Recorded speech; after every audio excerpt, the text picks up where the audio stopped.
Oh man, this is fantastic. Ah, take your pants off. Stay a while.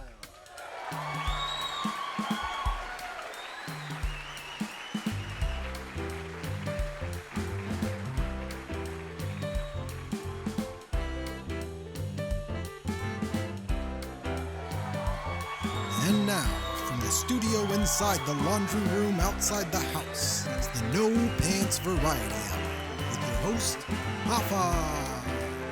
And your intrepid canine reporter on the scene, Dolly Barkin. Tonight's guests are Phil Garcia with a brief chat about entertainment venues in San Francisco, and Heather Bryce of the Bryce Dance Company to discuss arts funding and dance as a vehicle for community building. Featuring music from Quarentemas.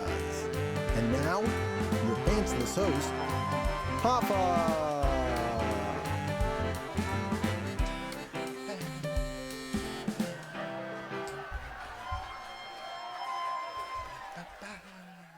Yeah, it's great to be here, everyone. Welcome to episode 2, dose of the No Pants Variety Hour. I hope everybody notices the tweaks and changes and updates. And I want to make sure to encourage everybody, again, who wants to participate, to reach out via the Facebook on my page, RafaelNunes, or Hafa's One Man Band, or on the Instagram at Hafa's One Man Band, or via Twitch at twitch.tv/Hafa's One Man Band, or twitch.tv/No Pants Party Festival. And we're also on YouTube at youtube.com/No Pants Media. Also, if you can contribute to the cause, find links to support the No Pants Variety Hour in the video descriptions and in the comments section. Now that I'm done with the blah blah blahs, I'd like to tell you guys a little bit about our guests this week. They're awesome, amazing human beings. We got Phil Garcia, who a lot of you know, a good friend of mine who I played a lot of music with. He's going to be here to chat with us a little bit about his work with SF venues and how life has been since he's gone from 5-6 days of work a week to no days of work a week. And I'm also going to talk to my good friend Heather Bryce of the Bryce Dance Company, who's an amazing, incredible, talented artist.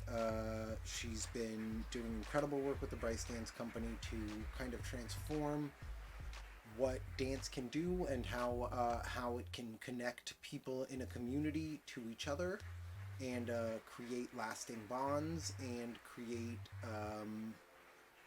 really a way for community to form around dance and to make dance a part of community building in general, which is really, really cool. And so I'm really excited to talk to her, and I hope you guys come along with me. I think Dolly has some weather for us. What's going on out there, Dolly? Thanks, Dad. I out here on my birthday in my birthday pool. Dad, it's really great getting to be in the water. And today, weather is warm, sunny. A perfect for swimming, Dad. I'll have a swimming video sports coming up for you guys soon.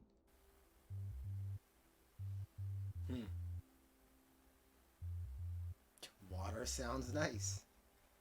Thanks, It looks Dad. lovely I out looking there. forward to having cookie in the pool. All right, Dolly. You enjoy your time. We'll check in with you soon for sports. And check in with us later also for our Ask a Pup segment. If you've got a question, just go ahead and send it to nopantsvarietyhour at gmail.com. We can't wait to hear from you. And again, if you want to contribute, find us, y'all. Take your pants off. Work with us. All right, let's move on to our first interview. I'm gonna give it up now for our good friend Phil Garcia. He's gonna be back to chat with us fairly regularly. Hopefully, maybe once every couple of weeks, so we get some updates on the music scene in San Francisco from him. So let's go check in with that interview now. Here we go.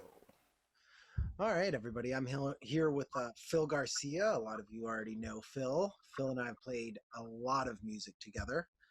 He, along with Dan Kincaid, falls into that category of human beings I've probably played more music with than almost anyone else on the planet. And Phil had been working at several venues in the Bay Area. Where exactly were you working at? Which venues, Phil?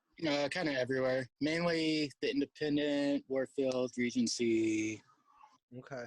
Program, Paramount, And you different job. were on like 3 to 4 day a week schedule, right? More than that, even. Oh, I was about to be about 6 or 7 Damn. is where I was about to be with that since it was spring. I was about to be in a good time. Yeah. And so, what is the status of most of those venues? Do you even know? Is there like any word, or is it just radio silence? More or less radio silence. The Independent's been somewhat communicative, but everyone else has been pretty quiet. Crickets. Yeah. Yeah, that's really interesting because you're not the first person that I know who has mentioned that worked at a venue, either sound people. I know people who did a lot of promotion and things like that, who are noticing venues that have started GoFundMe's, specifically mentioning that like they have workers they're looking to pay out and things, and then nothing comes of that, and there's just a lot of radio silence, like you said. And so I'm wondering what what do you hope the future looks like once venues kick back in? How soon would you feel comfortable going back to work in like a crowded venue?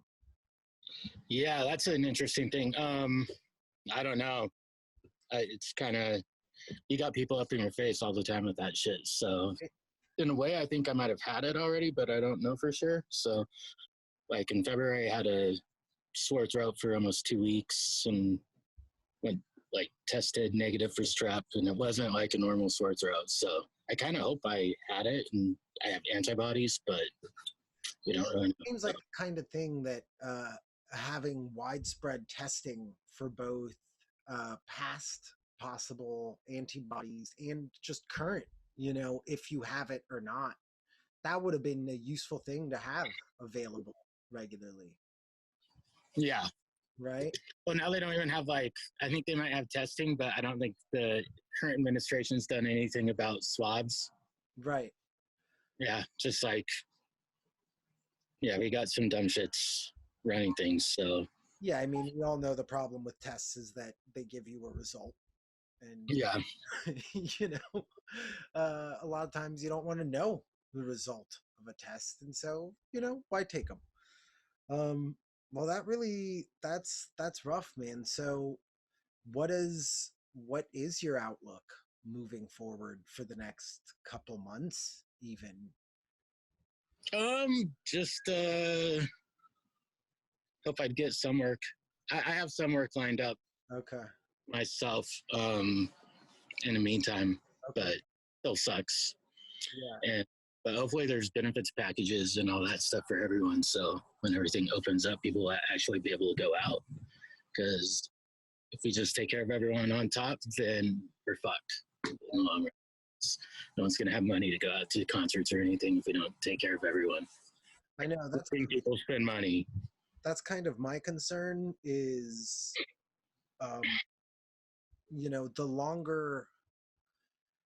the longer we create a problem by not actually trying to solve the problem, the longer it takes for venues to open back up, the longer it takes for like bands to be able to rehearse. The whole machinery can't really do anything.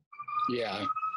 But up ahead of time is not going to help, because until there's consumer confidence, right? Exactly. We had shit canceling, and then I have lots of friends that work events and stuff. Everything was canceling in February. Stuff started getting canceled left and right. So exactly, and so I don't really foresee live music looking the same for at least 6 months to maybe a year. Yeah. Especially as you scale upwards in terms of indoor venues. I guess I can see a lot more outdoorsy things happening before the end of the year. Yeah, maybe stuff on a patio. Still, though, like once you put alcohol in people, I know, man. I know. rationality kind of goes out the door. I know, So, right? No, it's really true, man. Well, I'm really glad I got a chance to touch base with you and find out what's going on for you. I'll keep doing this and checking in with you because I definitely am curious as to how things are gonna move forward with venues in the Bay Area in general. And so, if you get any updates, definitely hit me up, and then we'll have you back on here to do a little more chatting. sounds good. All right, man. Good talking. All right, peace.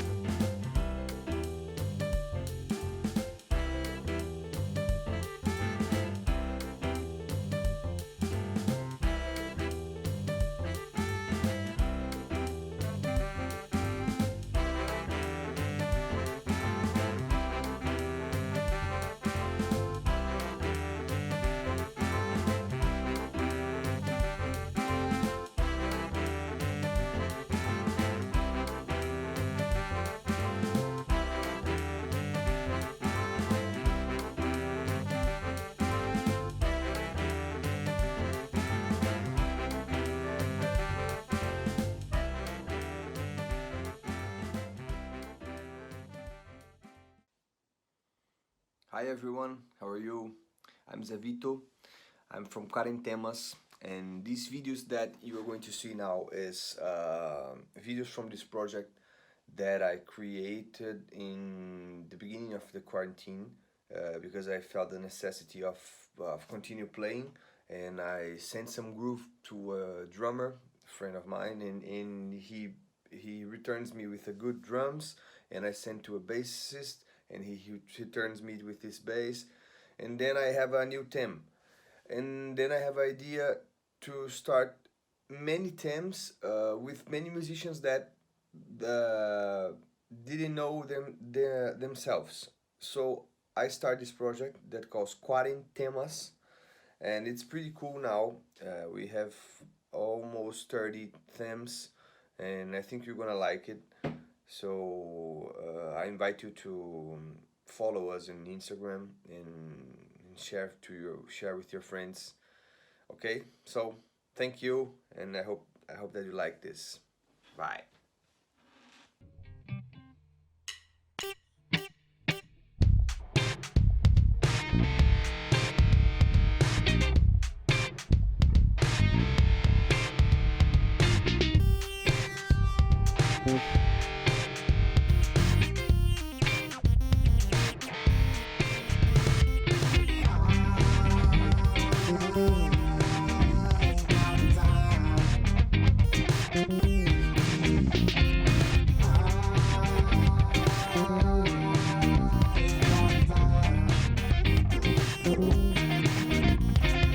Staying inside just to stay alive. I ain't giving out hugs, I ain't giving out vibes. Can you pet my dog? Not dog, you can. Am I being serious? Of course I am. Now listen up closely and pay attention. Right now is the time for a little isolation. Stand 6 feet away. I ain't got the time for any more explanation. I ain't got the time.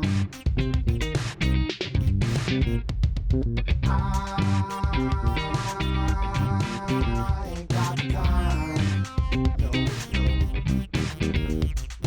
got the time, ain't got the time, ain't got the time, ain't got the time, ain't got the time, ain't got the time today.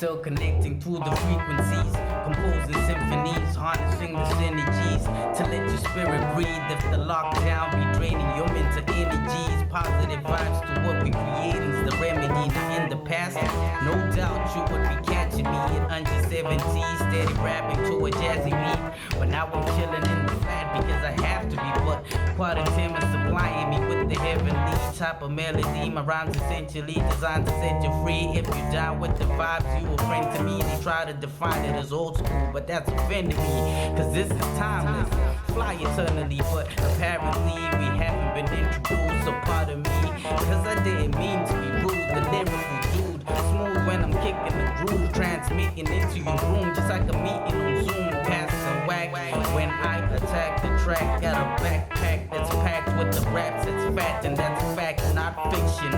My predilection is killing every beat that I touch. Now pay attention while we jazz it up with the classic stuff, and my people stay vibing like that's what's up. I said we jazz it up with the classic stuff, and yo, my people stay vibing like that's what's up. And yo, we jazz it up with the classic stuff, and yo, my people stay vibing like that's what's up. I said we jazz it up with the classic stuff, and my people stay vibing like what?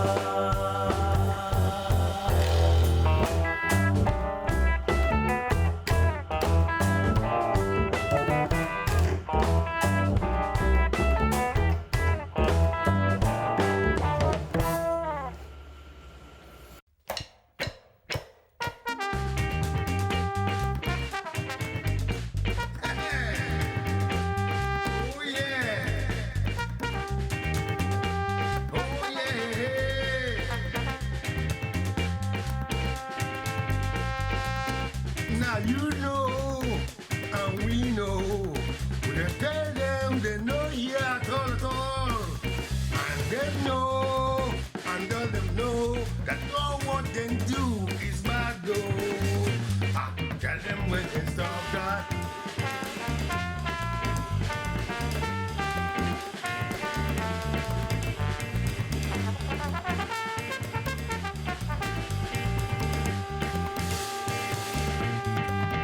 They know that they do wrong thing, and we know that we see the bad thing, and we tell them to stop them. They know yeah, oh they know yeah, but now we tell them only.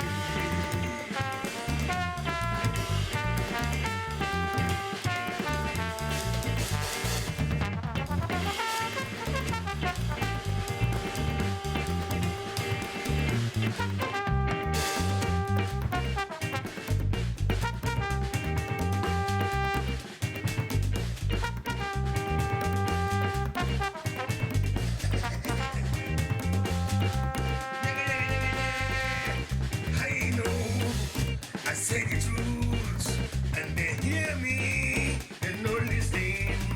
Fellas say, they wait too. Now we can tell them, fella never die, fella never quit. We are for people who keep them.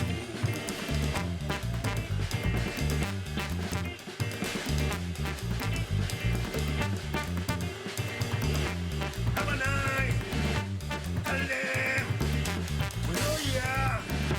I want you to know the truth. All the world know the truth right away. No chance for all them things they do.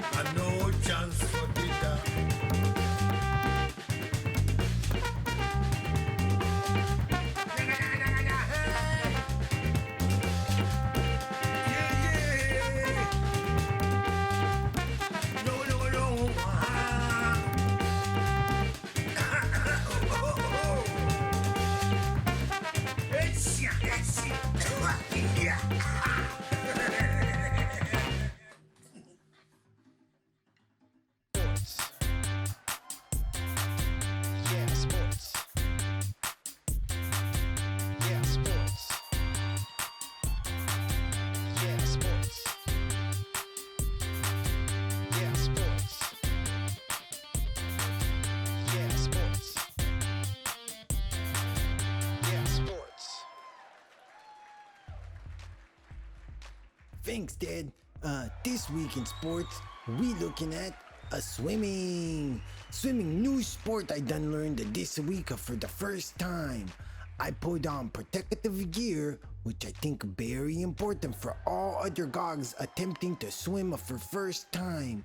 Use a protective gear, guys. It's really fun. You become a mermaid, like me. And then, Dad put Elmo in the water.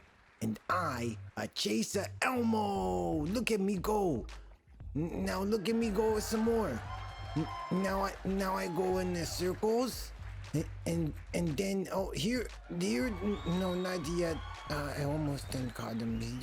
He tougher to catch than it look like, guys. Okay. I work in and there I go. I done caught him.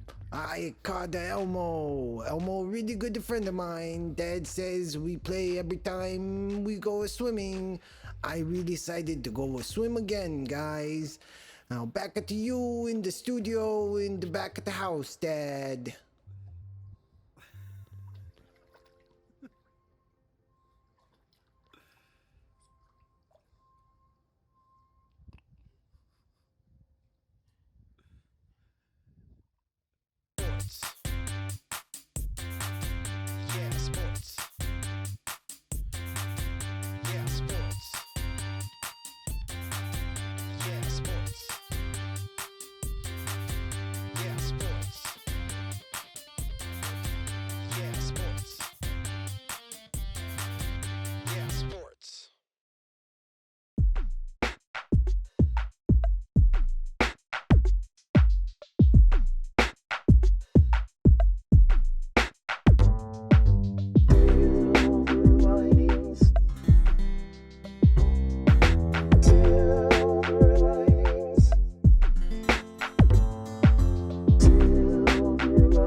You know, in these weird and strange times, a lot of us are finding silver linings in strange places.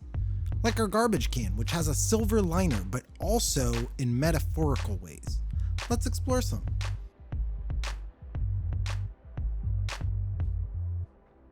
I used to have a firm belief that if only my life didn't involve being out of the house so often, I'd always have time to have clean laundry. My clothes would always be nice and fresh. My hamper would always be totally empty. Now I know better. Even when I cut back on changing clothes to every other day and literally never have anything to get dressed for ever, I still get to my emergency pair of underwear and still ask myself, why do I own any pair of underwear I don't like wearing?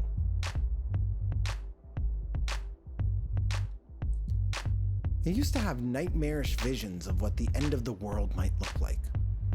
Now I know it's just a bunch of people partying on the beach and making a point of sharing physical contact while they scream ask, "Is science real?"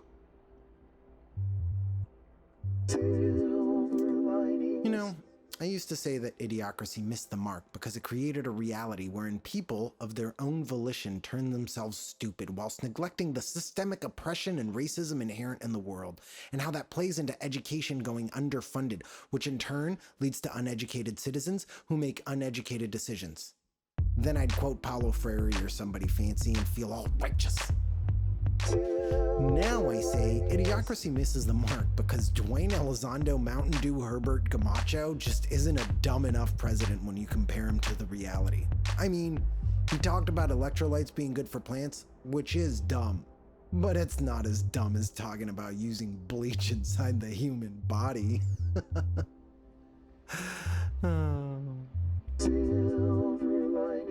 I used to have goals in life. Now I do this.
Perfect. So everybody, this is my awesome friend that I've known for a while now, as long as I've known Dan Kincaid, actually, who was on last week, Heather Bryce, and she's here to talk to us about a lot of her amazing work with the Bryce Dance Company and her amazing teaching work and how life is changing right now for a lot of creative folk, even creative folk who had a stable-ish lifestyle.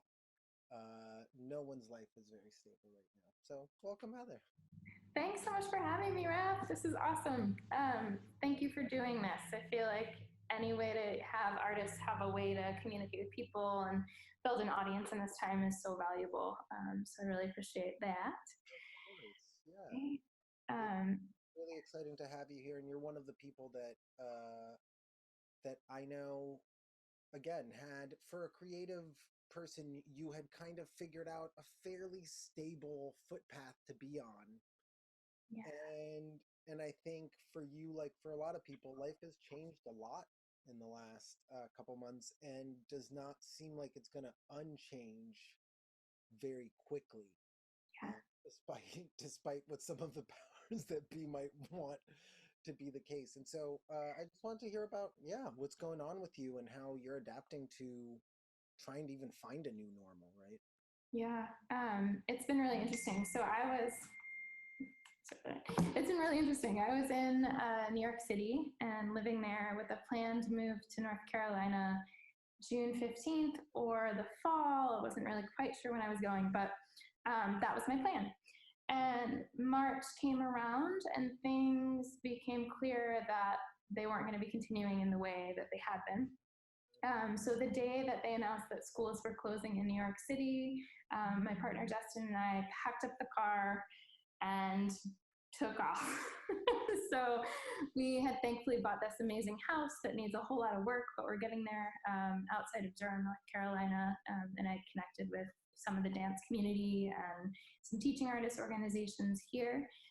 So I'm really grateful that I had a place to land.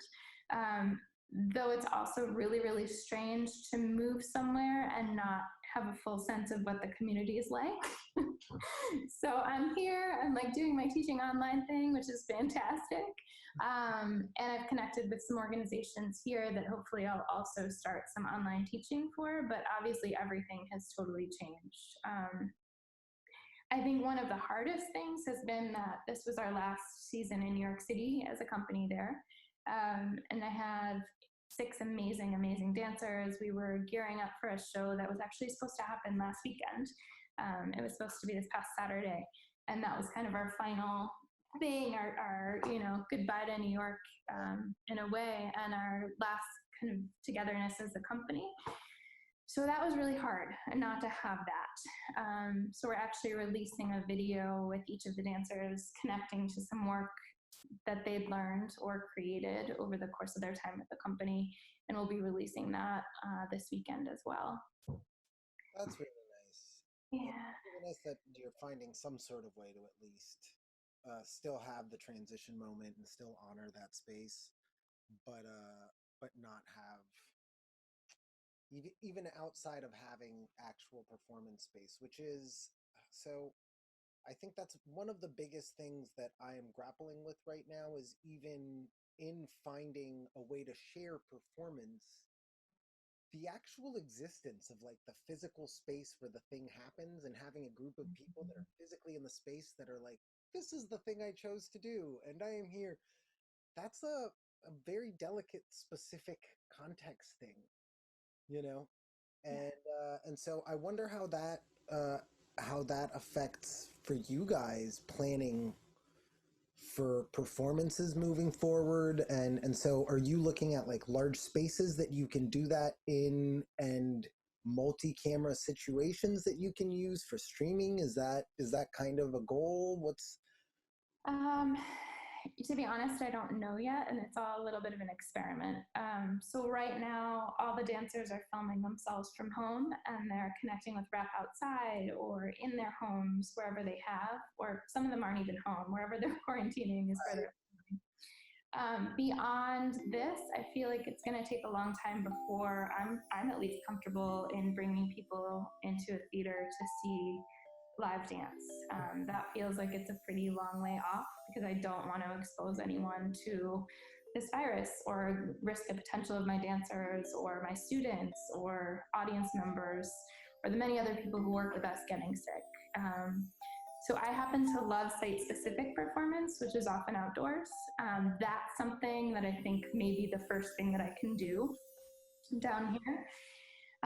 But again, dance, we partner a lot. We do a lot of lifting.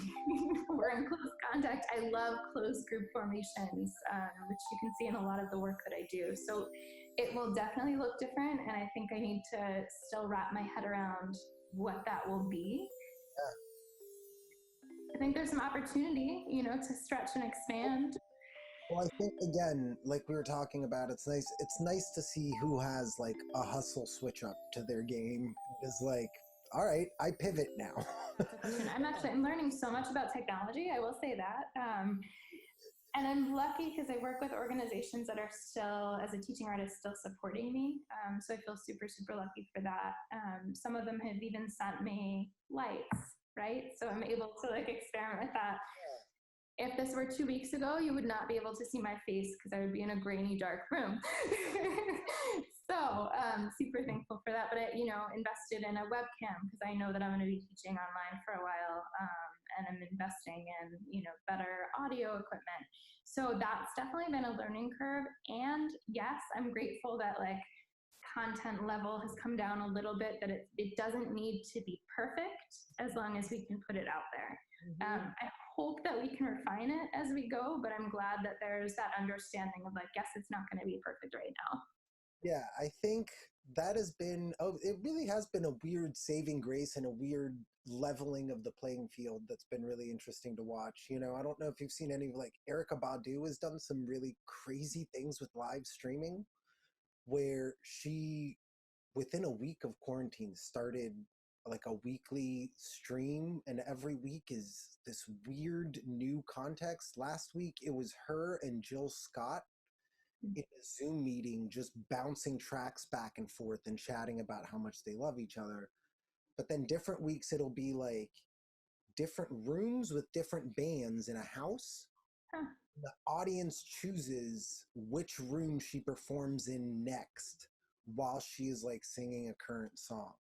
And then depending on what the audience chooses, she's like, all right, now we're going to go to this weird random magician guy over here while I transition to a different room. And it's like, damn, that's impressive. And so I feel like, yeah, there's a lot of opportunity there for a way to present, especially something like dance, which is usually seen as such a static kind of art form. And now it's like, well, no, now you have to see it differently, right? And audiences have to engage with it differently because that's the only option, really, right? Yeah, I think some of us some companies were really good at that already. So I think the rest of us are kind of catching up now. There's something really interesting that I heard about, and I believe it was on the West Coast, and I wish I had all the details on it because it's awesome. But they did drive-by performance. So audience members actually got a map, and they were able to drive by one at a time with a playlist in hand and check out these performances that were happening in windows or on front porches. So that's really neat. I also saw an art show that was like that recently, where it was like, we set up these things and you see them in your car as you go by.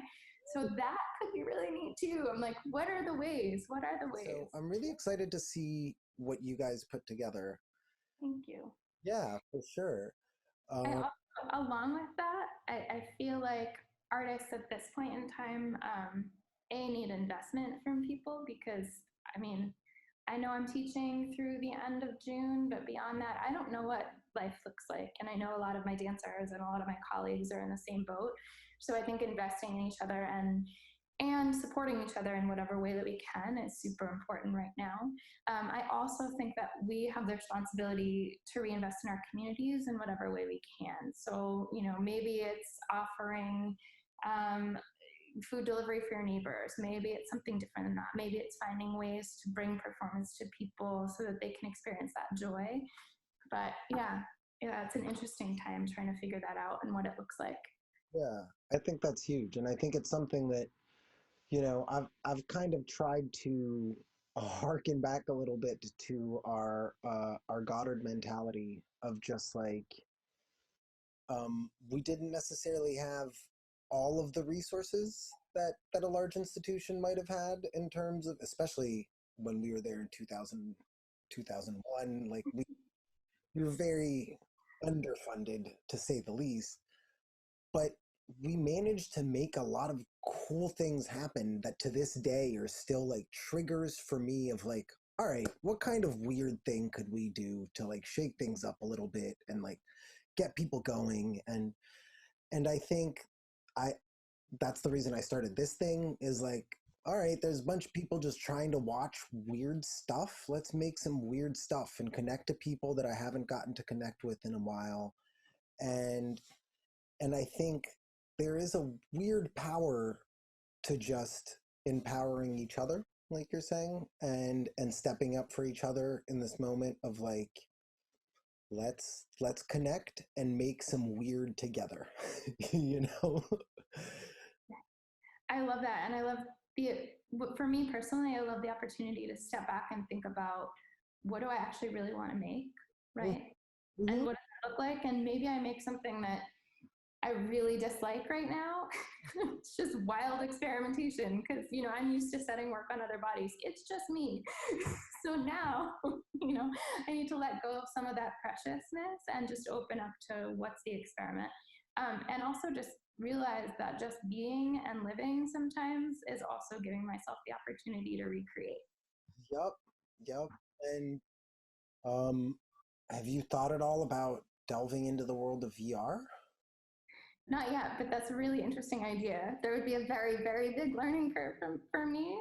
So if there's anyone who knows that really well and wants to collaborate, I'd be into it. Yeah, it's really funny because I definitely know a few people working in VR in the Bay Area that I could totally connect you with. And I'm just wondering how much at this moment people that work in VR are like, we have been waiting for our time to shine.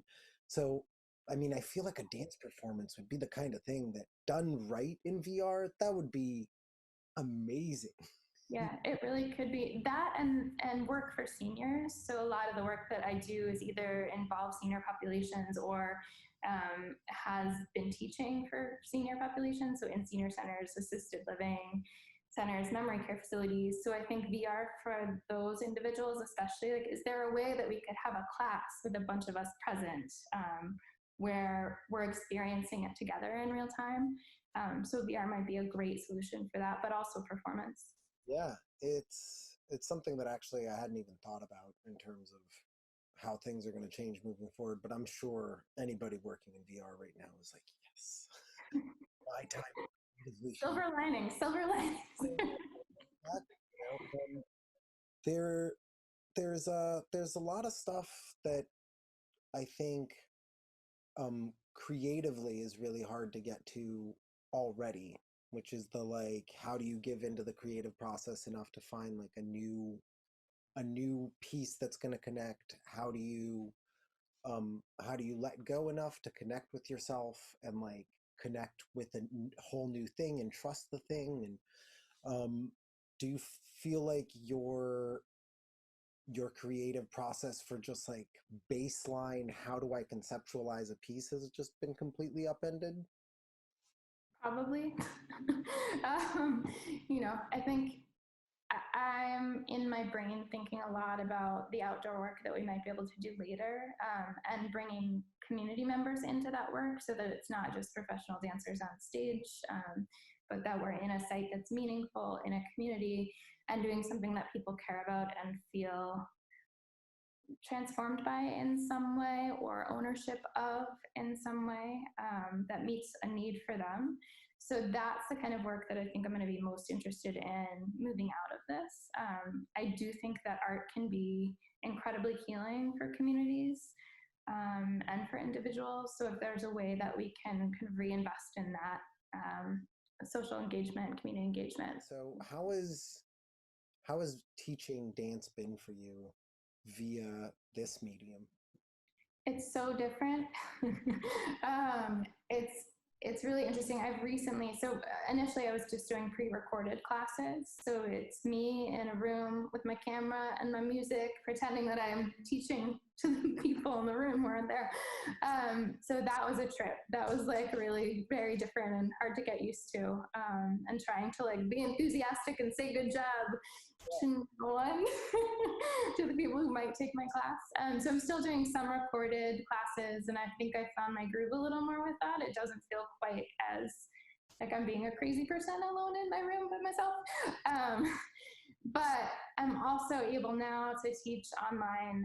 So I'm teaching on Wednesday mornings or Wednesday afternoons now in a program called Home Time Arts. So it's for any student who has a disability who would like to participate. So that's been great. That's a free program. Yeah, it's been very uplifting for me to be in the room with other people, with children, teens, young adults, and their parents, and actually doing something together and responding to each other, and being joyful. And then I'm also teaching for some of my other organizations online in Zoom or Google Classroom. So that's been fun. Those are the things that I'm looking forward to the most right now. It's super valuable, especially now. And yes, it's weird, but I think that it brings students joy, and it certainly brings me joy. That's huge. I definitely know that. I know more than a handful of people that have like posted their IG pictures of their favorite dance instructors, and like really, again, that's been one of those silver linings, is like seeing people that are like, not only do I care, like James from my gym, he is now gonna be on my IG feed every fucking day. Fuck yeah, James is killing it. All the way to people supporting a bunch of people's Patreon pages that I've seen a bunch of, and it's really amazing to see and to feel the support from a lot of people for the arts in this moment. And I definitely know that a lot of people have stepped up for me, and I'm really thankful for that. People that join streams literally like every time, and every time I'm like, this is freaking awesome. We get to hang out like weekly now. That's kind of a bonus, You're showing part of Moving Memory, is that right? Yeah, that's right. Yeah, it's such a beautiful piece, and I really, again, was really moved by all the amazing lighting work, and just the amazing transitions from moment to moment, basically. And the flow of the whole piece was really something that, from like the get-go, I think from the opening is very much there, and then the fact that it keeps going as the lights fade basically was so beautiful and so touching. So tell me a little bit more about that piece. Yeah, so there's actually voices in the very beginning of the work. There's two women. I had worked with them years and years ago now in an assisted living facility in Vermont. And so did some oral histories with them and sent some of that to their families, and to them to have for whatever they'd like. And then we included their voices in the performance. And that was a lot of the inspiration behind the opening, was what is memory and how do we experience memory as we age? How does memory change, or our version of a memory change? And then what if someone is kind of non-communicative, maybe has dementia or Alzheimer's, or a brain injury of some sort? What is their experience, and could it be something that's beautiful and sad at the same time? Maybe there's more going on than we know. And I've done a lot of work with people who have dementia through teaching dance. There's also a one-on-one to someone at some point. So their stories and their experiences and my interaction as a caregiver or a teacher with them definitely came into play in that work. As a company, we work super collaboratively. So this piece was developed, in 2015, 16 for the first time. And company members put in their movement, and we really thought about, how do we each connect to this topic of memory and memory loss?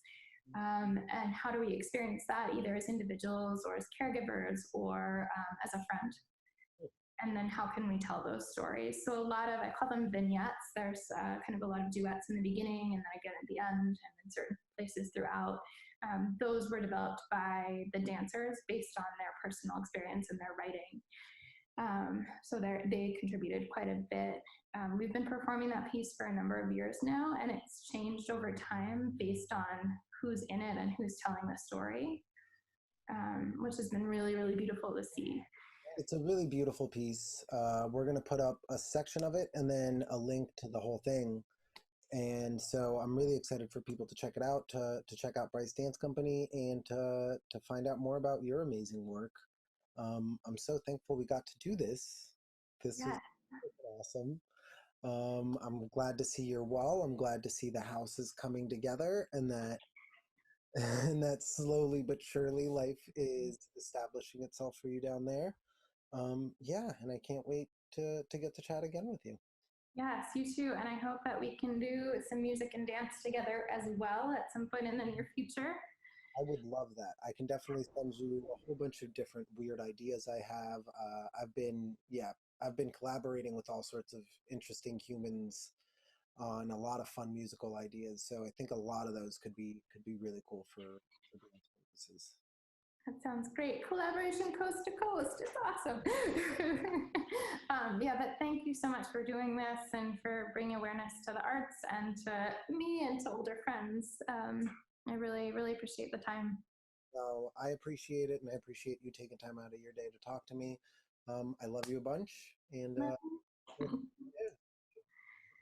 Which way is down, which way is up? When you don't know what to do, you just ask a pup. Which way is down, which way is up? When you don't know what to do, you just ask a pup. you guys brought your questions. Dolly's got your answers. I'm gonna ask them. I'm gonna answer sometimes. Dolly's gonna answer sometimes. So I hope you guys brought your A game, because I know Dolly did.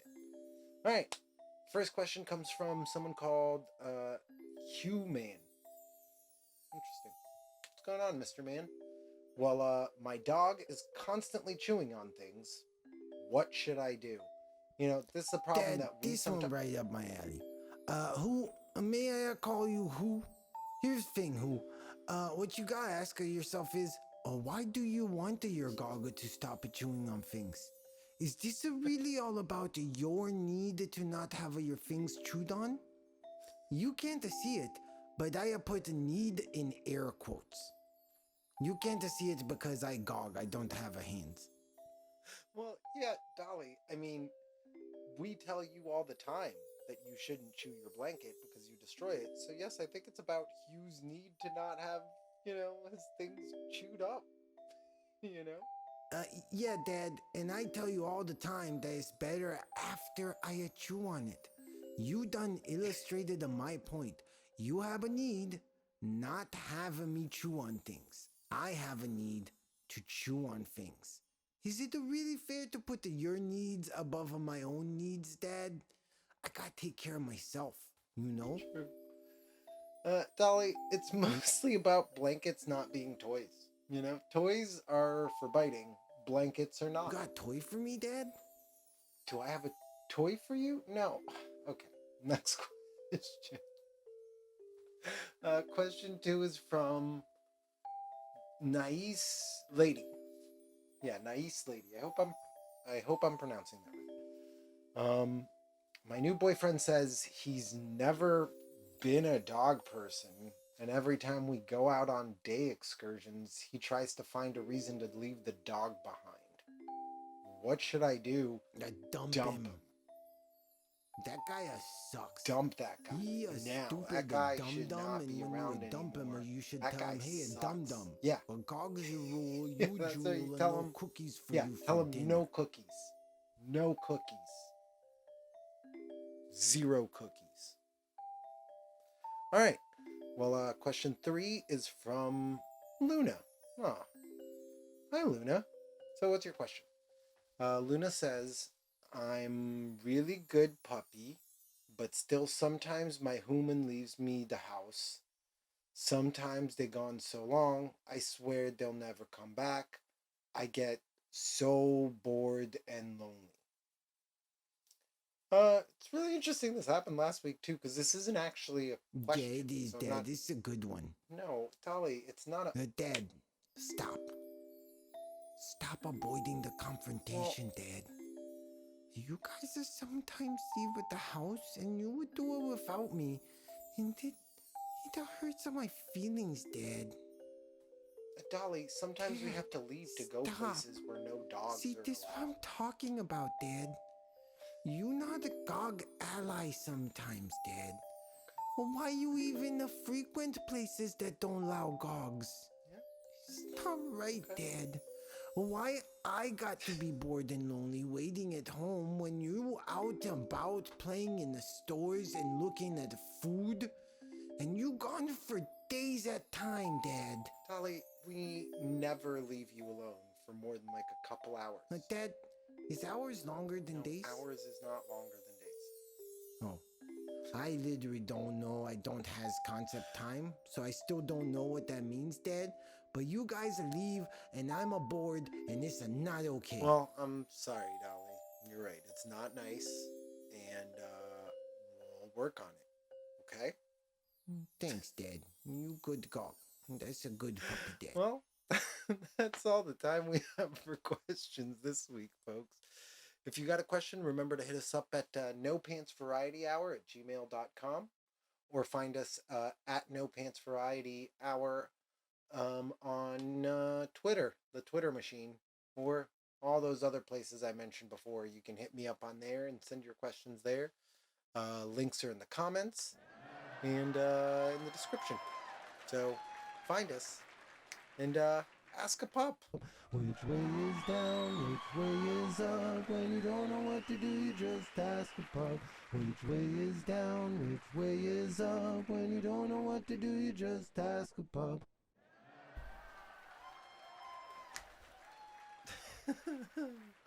Oh man, I wanted to take 1 second and I did it. So thank you guys for letting me do that. That was really nice of you. That's all the time we got this week, y'all.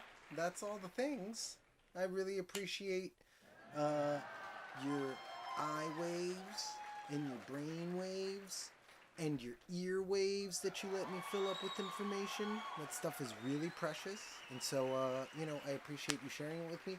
If you want to be a contributor to this weird little thing, just hit me up, find me. I'd love to hear your ideas. I want all the weird collaborations possible. And so definitely hit me up, find me. If you got an adorable pet that would do some sports or wants to contribute a report, please let me know. And I love getting pet reports also. Dolly would love to share some screen time, So thank you guys so much. I hope you stay comfortable and pantsless. I hope you stay healthy. I hope you have learned something this week. I hope you contribute and share all of the artwork that you see, the amazing stuff that you see. I want to thank Phil Garcia and I want to thank Heather Bryce for their amazing contributions and their awesome work. Please contribute to Heather's Venmo. All of that money goes to the dancers in Bryce Dance Company. So please contribute. They could really use the support right now, as could a lot of other art. So if there's some local art near you that you feel really strongly about and you're wondering, I wonder how they're doing, you should check in. They could probably use your support right about now. As could we here at the No Pants Variety Hour. So if you feel like supporting us, contact us. If you feel like advertising on the show, let me know. And you guys are fantastic and awesome. And I can't wait to do this again next week. So thank you guys and see you soon.